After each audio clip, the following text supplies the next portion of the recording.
It's the end of May and it's time for another garden tour.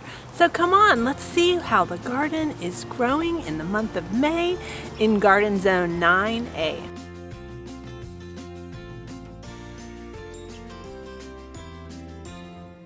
Hey friends, it's Barbara Sue at Kowalski Mountain and welcome back to our channel. Today the day is winding down and I come out into the garden to do some garden tours while it's not so hot. And I thought, what better time to go ahead and do my end of month garden tour. Now right now I'm in the green beans out in the garden annex. Now when Philip planted these green beans, he planted 2 rows. And he did that with the anticipation that they were bush beans.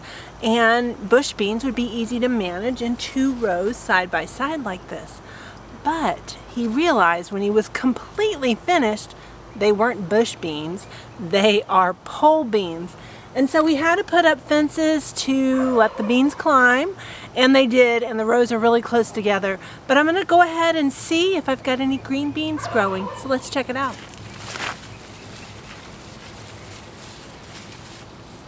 Now Philip was out here yesterday, and he did bring in some. Now you can see these are covered with blossoms.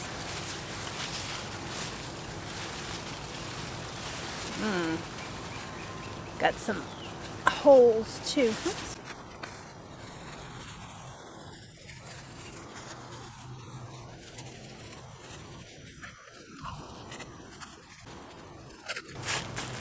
Now this was the easy row. The row behind it is not so easy to get to.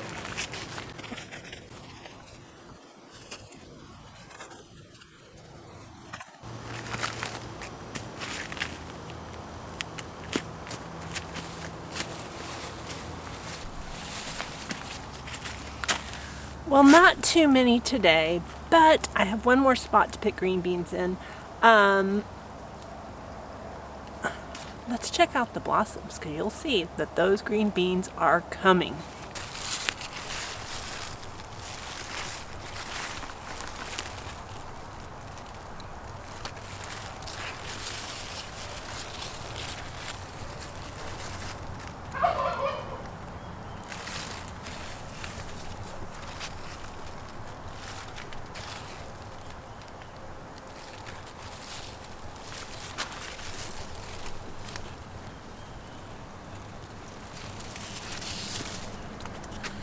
Now I do have some funky,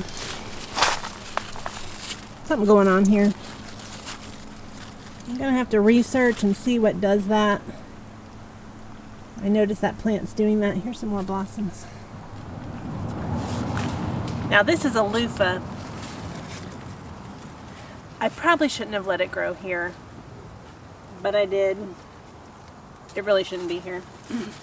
What I came to show you was the peppers. We've got quite a few peppers. These are yellow bells and these are red bells. So we're letting those change color. They haven't yet. They're still green. So haven't picked those yet.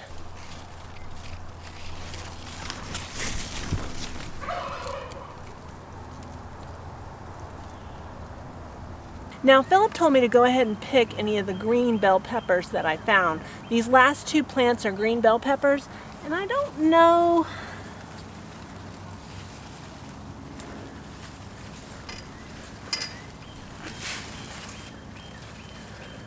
There's about a half a dozen green peppers, but I want to let them get just a little bit bigger. So I'm not going to pick those today. I can't wait because I love venison stuffed peppers, and I can't wait to share that recipe with you. Now this is a cantaloupe, and it is covered with little blossoms.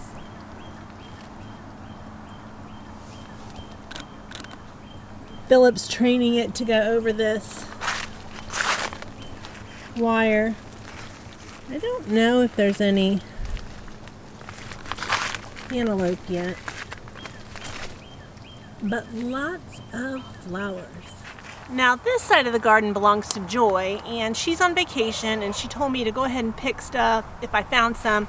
I see some yellow squash.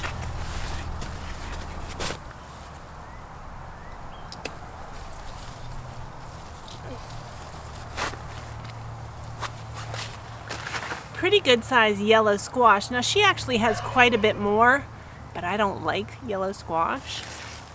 Although I will admit, I made a breakfast frittata with zucchini and yellow squash and tomatoes in it, which is cheese. Oh my gosh, it was so good. So maybe I'll have another frittata. Now the grapes behind me are doing fantastic. We've got so many grapes. They're starting to get really big, and I can't wait to show you how they look. Let's start with the easy ones right there. We get up into here, and we've got grapes. Look at all those grapes.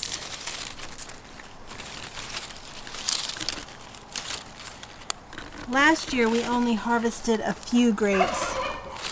You could eat a grape, you know, here and there. Nothing enough to harvest. So it's exciting to see all the grapes on this plant. Actually, I thought there were more. Let's look at the other one.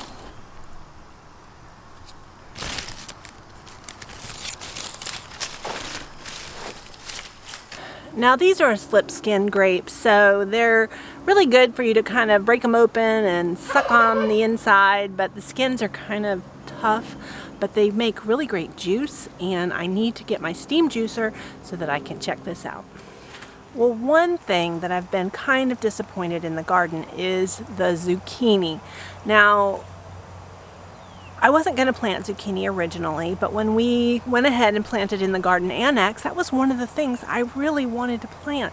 And I couldn't wait to do all the zucchini content and show you all the ways I was going to use my zucchini. But my zucchini aren't doing very well. Actually, the plants have kind of rotted at the bottom. Now, I do have one that still has some zucchinis on it. It's holding in there. Hopefully it'll hold on, because I really still wanted to have some fresh grown zucchini this year. Now this tromboncino squash behind me is so exciting. Now if you've missed my previous garden tours, and I'll be sure to put a playlist up here, we are growing tromboncino squash kind of as an experiment. Jess from Roots and Refuse says that your waiting room is your classroom, and that's exactly what we're doing. So the tromboncino squash are something that we're going to grow for fodder squash, which means we're going to grow it to feed to our animals. And we just wanted to see how it grew, and I am super excited about the squash. Now, I brought this out into the garden, and it's kind of funny story. Philip, my sewing scissors have orange handles. And if you know any seamstresses, they are very protective of their sewing scissors, because if you use your sewing scissors on things other than fabric, it ruins them, and they're no good. And I saw this pair of orange handled scissors outside, and I was all over Philip about why he had my sewing scissors outside, and he swore they weren't my sewing scissors, and turns out they weren't. But I said, let this be a warning to you. Do not use my sewing scissors outside. So the funny part of that story is this is my measuring tape for sewing, but it's the only one that will do what I want to do. And so I have this, but I'm not leaving it in the garden. Now I want to see how long this tromboncino squash is. So let's check it out.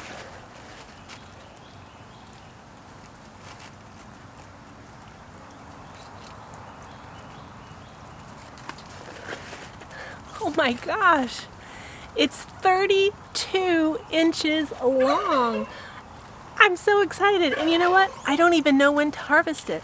I don't really know how to know that it's ripe. So it's looking great. and I'm super excited about it. It's grown super quick, and I have a little one that I want to measure today, and I'm going to measure it every day just to see how much it grows. So let's check it out. Little tiny Tromboncino squash is not in the best place to film this, but I just saw this one, just a little baby one. Let's see how big it is. So this is the first day I found this squash, and it is, I'm trying to be so gentle not to damage it. Oh, 7 inches. Let's measure it again just to make sure. Measure twice.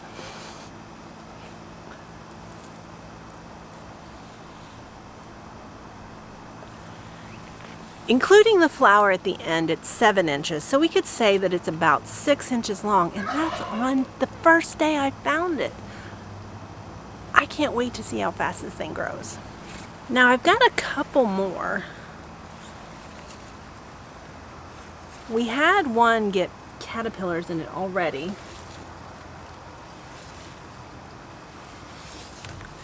So I've been trying to check the plants for signs of squash bugs and eggs because I want to get those off and interrupt the predator cycle. But I haven't found any yet.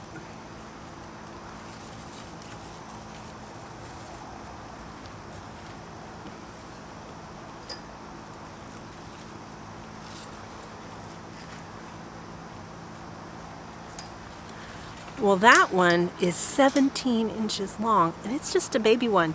I've got one more to show you that'll be easier for you to see. Now here's another one.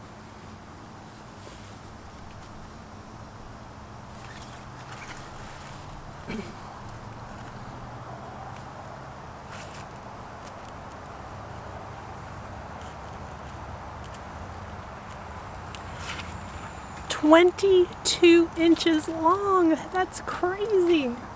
I found a bug. Ugh, stink bug. Now I bought a cordless vacuum cleaner for that purpose. Looks like I need to get it out and charge it up and make sure it's ready because it looks like it's about time I'm gonna need that. I'm hoping that it's gonna help me catch them all. You know, when you go to squish a bug and they all run and you only get one, well, I wanna get them all. I don't just wanna get one. Now, something else that I talked about in the last garden tour was the Tromboncino squash, that some of the plants had variegated leaves and some had solid colored leaves. And all of the seeds came out of the very same seed packet. Well, they're not the same kind of squash. And we know that now because the fruit are starting to produce. So this plant, the one,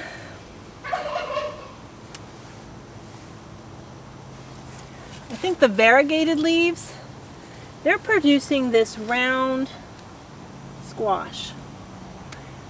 I hope you can see that. Right down in here. And Philip used his phone to kind of see what it is, and it says it's a winter squash, which to me describes so many. A lot of these are rotting. And this plant is actually like splitting. So I don't know if it's gonna make it. Hopefully that squash will make it. But there's several of them that have just rotted, and that's probably because of the condition of this plant at the bottom. Get those away from here to get the bugs away. I've got another little one to show you. So obviously not a Tromboncino squash, but it's a mystery squash, so we'll enjoy it anyway. Now I'm over here in Joy's part of the garden, and I don't usually include her garden in my garden tour, but she is on vacation, and I'm animal garden sitting for her. And she told me to eat as many tomatoes as I could. So let's go ahead and pick some tomatoes. I think she told me these are called the evergreen. It's ever something. She's got some basil right in here. Right here. I don't like basil, but it smells so good. So even though I don't like to eat it, I love the smell of it. And I believe she plants it for her companion gardening to keep bugs away from her tomatoes. Now I am using my scissors to cut these tomatoes so that I don't rip the skins pulling them off, because then they go bad quicker than I can eat them, and I don't want that to happen.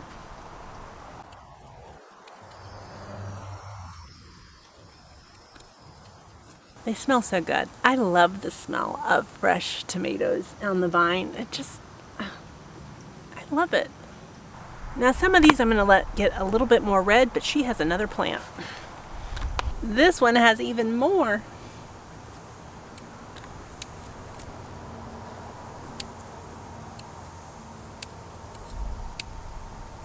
And this is the basil right here. Oh, it smells good.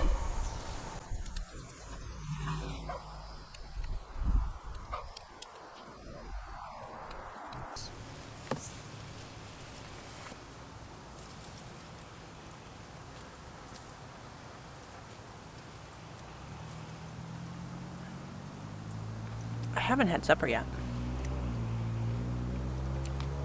I was actually thinking about having a tomato sandwich since there's fresh tomatoes here. Now there's some bigger tomatoes here as well, and they're really not as ripe as I'd like, but this one is splitting, so I'm going to go ahead and pull it.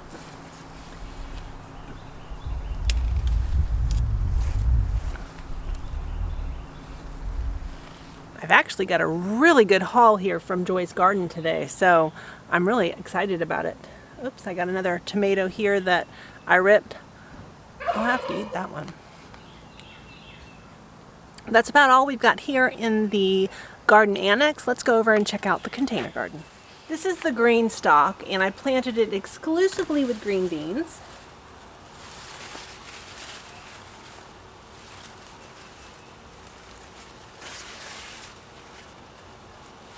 I've gotten about a gallon of green beans from my green stalk already.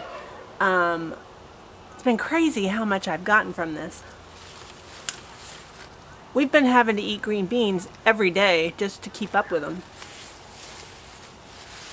And like I said, Philip was out here yesterday and he picked a handful. There wasn't that many. I'm seeing a lot more blossoms, so I think they're going to have another go of it.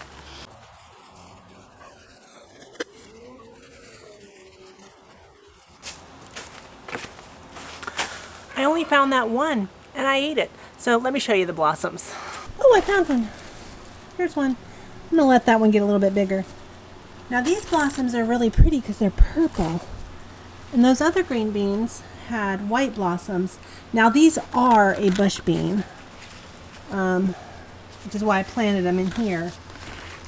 And there's quite a few blossoms in here. So we're gonna have another go around. They're not done yet. Now these are the loofahs.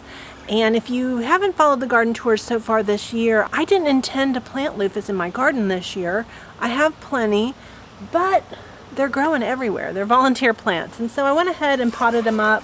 I'm letting just a few grow. I think that I have 4 of them. Now they've had lots of blossoms, but not very many loofahs. I've got a little baby loofah here, and I've seen some baby loofahs, but they've rotted. So I don't know what's going on with that. I'm going to show you those little ones.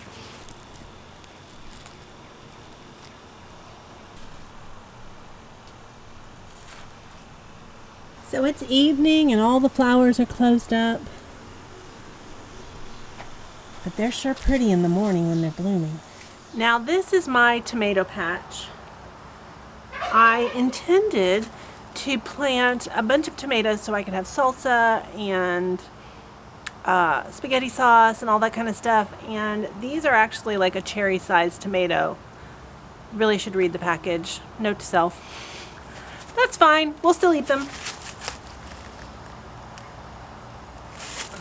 I definitely have a lot of them. they're just going to be little.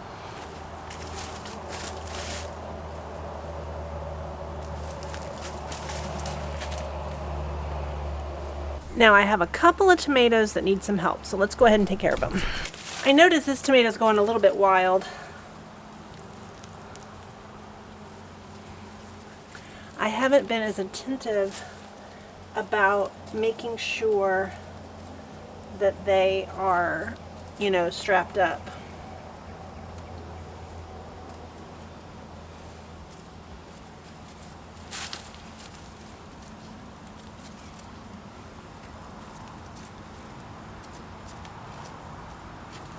I have another tomato that's not underneath my framework, and I need to move it so that I can tie it up.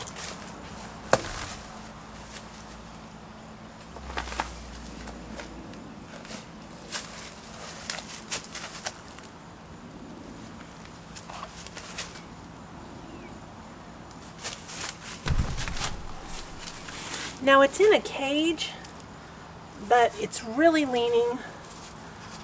And when all those tomatoes ripen, it's not going to hold it up.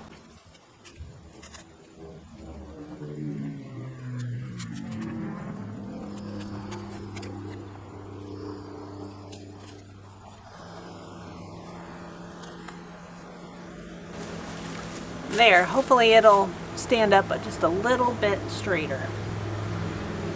That one needs some help too.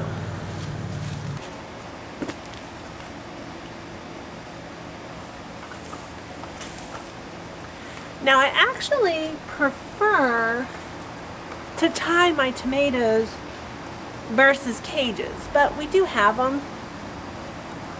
And when the plants are small, it's convenient. But when they get bigger, the cages just don't do it.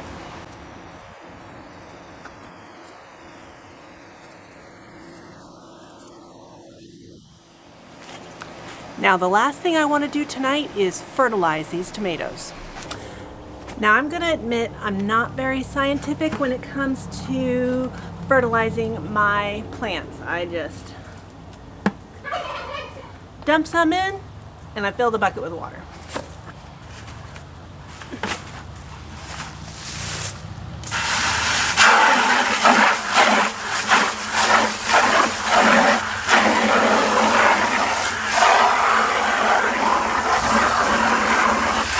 Now this fish emulsion, I hope you can hear me over the water. The fish emulsion's pretty stinky, but it seems to work really well. I'm using the fish fertilizer, and I think it's like a tablespoon or something to a gallon, and this is a 5-gallon bucket.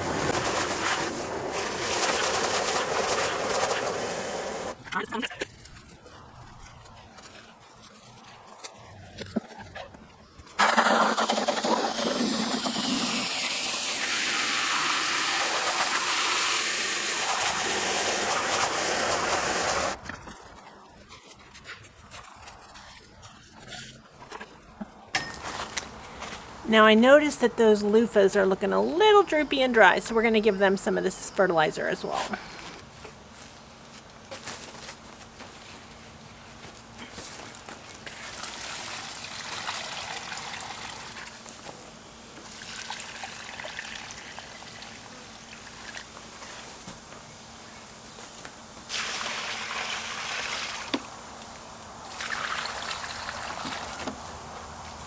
This pineapple still looks horrible.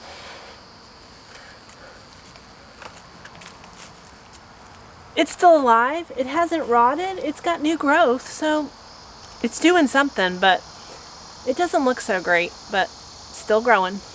I went ahead and gave these tomatoes some of that fertilizer as well, and I still need to do the potatoes. Now the potatoes are doing okay. They don't look as good since I mounded up the dirt the last time. Maybe I buried them too much, I'm not sure.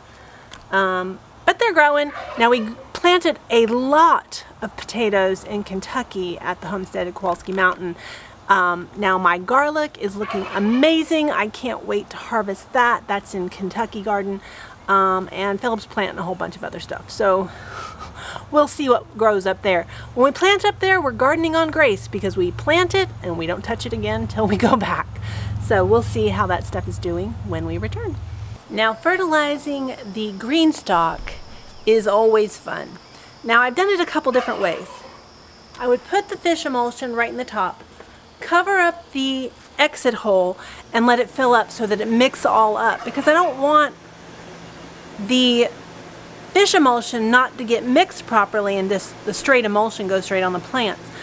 Lately, I've been putting it in the bucket and lifting it up, but it's kind of tricky because if I spill it, I'm going to smell like fish emulsion, and it is smelly. So, fingers crossed, I don't wear it today. This is where all my gym time really pays off.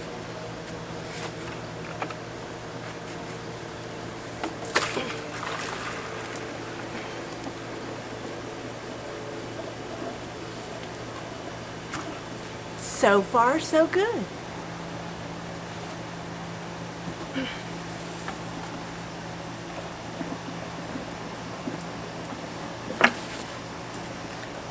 So a 5-gallon bucket at 8 pounds a gallon is about 40 pounds in weight.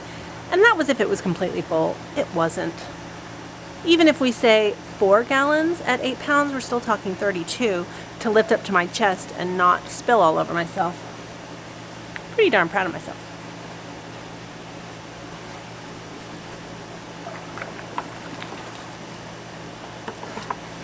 And there we go. I did it. Well, friends, that about wraps it up for today's garden tour. And thankfully to Joy's garden, I actually had a really good haul today. So I can show you a pretty basket full of delicious vegetables that we grew. Now, I won't take the credit for everything in this basket. Actually, I can only take credit for about 3 things in this basket. But it sure is pretty to look at. Friends, thank you so much for joining us on this garden tour. And I encourage you, not everywhere in the country is as far into gardening season as we are here in Florida. Most of the country is planting this weekend. So get out there, plant your garden. Even if you only have a small space, you can still grow a lot of vegetables, even in a small space. So get out there and do it. Now, if you haven't hit that subscribe button, hit that button. We're almost to our goal of 1,000 subscribers. Thanks for watching. We'll see you next time.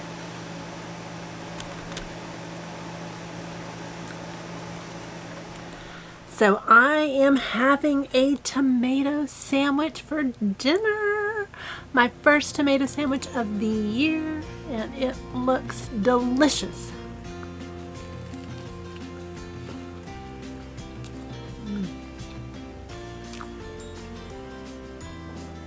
So good. So this is with my homemade bread made from the fresh ground flour, and I put some feta cheese on it, and I'm eating some chips because I like them. And so good. Always best vine ripened.